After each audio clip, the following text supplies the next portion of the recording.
Hi, everybody. My name is Sophie. I'm the Virginia Outreach Coordinator at First Shift.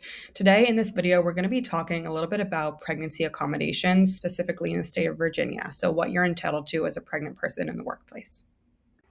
So, now we'll just go over a couple of examples of reasonable accommodations.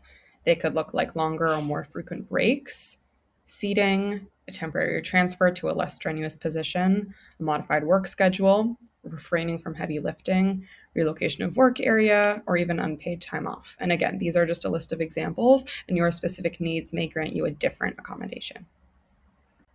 In the state of Virginia specifically, you qualify for reasonable accommodations if you work in a workplace with more than 5 employees and your ability to work and perform tasks is affected by the fact that you're pregnant, have just given birth, or are breastfeeding.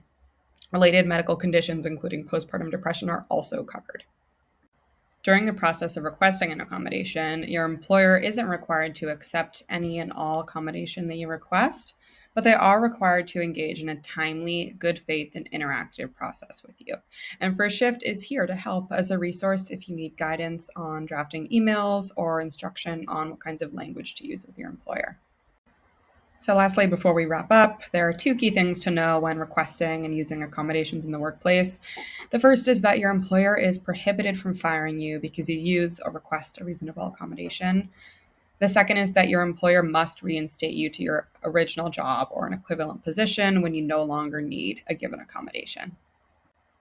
That wraps up this presentation. If you think that you're experiencing workplace discrimination on the basis of pregnancy or on the basis of caregiving for your family, please don't hesitate to reach out to our intake line by email or phone. And thank you so much for joining me today.